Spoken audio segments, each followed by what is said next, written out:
آگے بڑھتے ہوئے آپ کو بتائیں کہ صوبائی وزیر شرجیل انعام میمن نے کہا ہے کہ ہم نے حال ہی میں چین کا دورہ کیا ہے. انہوں نے کہا کہ کراچی میں لاہور کے بعد سب سے زیادہ آلودگی ہے. ہم گرین انرجی کی طرف جا رہے ہیں. ہر 50 کلومیٹر پر الیکٹرانک گاڑیوں کے چارجر بھی لگائے جائیں گے. حکومت سندھ کی جانب سے ابھی میں اور ناصر شاہ صاحب چائنا گئے ہوئے تھے ایک آفیشیل وزٹ پہ, اور اس پہ کچھ ایسی چیزیں جو میں چاہتا ہوں کہ اس ایوان میں ہم لے کے آئیں, کیونکہ سندھ کے عوام کے لیے ایک نئی چیزیں بھی ہیں اور بہتری کے لیے بھی وہ چیزیں ہیں کہ ہم چاہتے ہیں کہ میں اس اسمبلی جو کہ معزز ایوان ہے یہاں پہ تمام معزز ممبران کو اسے آگاہی بھی کروں, اور اس میں ہم چاہتے ہیں کہ ہم سب ساتھ مل کر جو ہے ان چیزوں کو کامیاب کرنے کے لیے اپنے صوبے کو آگے لے کر جائیں. بہت اچھی وہاں پہ ہماری مختلف میٹنگز ہوئی ہیں, اور اس میں جو سب سے امپورٹنٹ چیز یہ ہے کہ ہم لوگ جو گرین انرجی کی طرف ہم لے کے جانا چاہ رہے ہیں اپنے ملک کو, اور خصوصی طور پہ صوبہ سندھ کو. کراچی وہ شہر ہے جس میں پولیوشن جو ہے لاہور کے بعد سیکنڈ نمبر پر کراچی میں آتی ہے. سب سے زیادہ پولیوشن لاہور میں ہے, لیکن اس کو بھی ٹھیک کرنے کے لیے واحد صوبائی حکومت تھی جس نے سب سے پہلے پورے پاکستان میں پہلے ای وی بسز جو ہے وہ ہم نے شروع کی. اب اس کے بعد پنجاب نے بھی وہ شروع کی ہے. اب ہم یہ چاہتے ہیں کہ جتنی بھی گاڑیاں ہیں وہ ساری گاڑیاں جو ہیں وہ ای وی میں, یا تو جو نئی گاڑیاں خریدیں وہ ای وی میں خریدیں, اور جو ایگزسٹنگ جو موٹر سائیکلز ہیں یا گاڑیاں وہ ساری ای وی میں چلی جائیں. اس مد میں انرجی منسٹر صاحب بھی وہاں پہ تھے, اور ہم وہاں پہ کچھ ایم او یوز بھی سائن کر کے آئے ہیں. سب سے بڑا ایک اچھی بات یہ ہے کہ ہم پورے کراچی شہر میں بھی کوئی 50 کے مقامات پہ حکومت کی طرف سے جو ہے وہ ای وی کے اسٹیشنز بنائے جا رہے ہیں. جس طرح گیس اسٹیشن ہوتے ہیں اس میں ای وی کے اسٹیشن ہوں گے کہ ہر آدمی جو ہے اس کو ہر جگہ پہ مل سکے. اور انیشلی فرسٹ فیز میں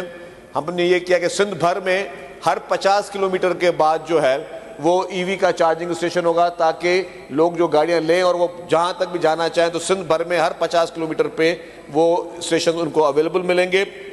جس سے میں سمجھتا ہوں کہ اس کو ہم جو گرین انرجی کی طرف جا رہے ہیں اس میں 2 فائدے ہیں. ایک تو ایندھن کا آپ کا کم استعمال ہوگا, ایندھن کے مد میں جو آپ ایکسپورٹ کرتے ہیں اس میں آپ کے زر مبادلہ بھی بچے گا. سیکنڈ یہ کہ لوگوں کو سستا پڑے گا. پیٹرول جو کہ مہنگا ہے, ڈیزل جو کہ مہنگا ہے, اس کی جگہ پہ آپ کو سستی انرجی ملے گی اور سستے آپ کو وہ سفر ملے گا, جس سے لوگوں کی زندگی بہتر ہوگی. اور جو ماحولیاتی ہم بات کرتے ہیں, کیونکہ سب کے بچے جو ہے, سب کے فیملی ممبر اور سب لوگ جو ہے وہ اپنے جس فضا میں جا رہے ہوتے ہیں اس فضا کی آلودگی کی وجہ سے ہمیں گرین انرجی کی طرف آنا پڑے گا. تو اس میں میں سمجھتا ہوں کہ یہ ہم سب کے لیے یہ اچھی چیز ہے. اور اس میں ہم نے یہ بھی ٹیکنالوجی لے کے آ رہے ہیں کہ جو ایگزسٹنگ لوگوں کی گاڑیاں یا موٹر سائیکلیں ہیں, یار ہر آدمی کو نہیں بیچ کے جو ہے وہ ای وی خرید سکتا, اس کو کس طریقے سے ٹرانسفارم کیا جائے, وہ گاڑیاں کنورٹ کس طرح ہو سکے, تو ان کو بھی جو ہے وہ ہم ای وی پہ کنورٹ کر رہے ہیں. اسی طریقے سے جو سب سے بڑی بات ہے کہ دنیا کی سب سے بڑے میں بڑی کمپنی جو ای وی موٹر سائیکلز بناتی ہے, جو ای وی کارز بناتی ہے, جو ای وی کے چھوٹے ٹرکس بناتے ہیں, جو ای وی کی بسز بناتی ہیں, وہ کراچی میں پلانٹ لگانے کے لیے آ رہی ہے. یہ دنیا کی سب سے بڑی کمپنی ہے, اور ہم نے ان کو گورنمنٹ کی طرف سے مکمل ایشورنس بھی دی, اور اب وہ مینوفیکچرنگ ہمارے اپنے صوبے میں, ہمارے اپنے شہر کراچی میں ہوں گی, اور یہیں سے وہ چیزیں بن کر یہاں کے لوگوں کو بھی فیسلٹی ملتی رہیں گی. اس سے اس کی کاسٹ کم ہو جائے گی. ہمارے پاس جتنی ہم مہنگی گاڑیاں خریدتے ہیں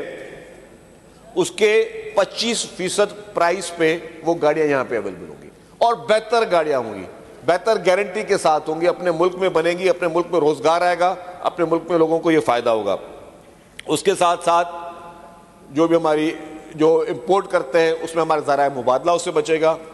اوپر سے میں نے کہا کہ روزگار ملے گا, اور تیسری جو سب سے امپورٹنٹ چیز ہے جو ٹائم فریم ہے وہ بھی ہمارا بچے گا. اس سے میں سمجھتا ہوں کہ سندھ وہ واحد صوبہ ہوگا, پہلا صوبہ ہوگا جو اس ٹیکنالوجی سے اپنے لوگوں کو بہتر سے بہتر سہولت دے سکے گا. دوسرا ایک چیز جو اس بار میں نے نوٹ کی, ہم 5-6 دن چائنا تھے, 1 دن دبئی بھی رکنا ہوا, تو 2 ملکوں کا دورہ ہوا. میڈم ہمیشہ ہم سفر کرتے رہتے ہیں, سب لوگ ملک سے باہر جاتے رہتے ہیں,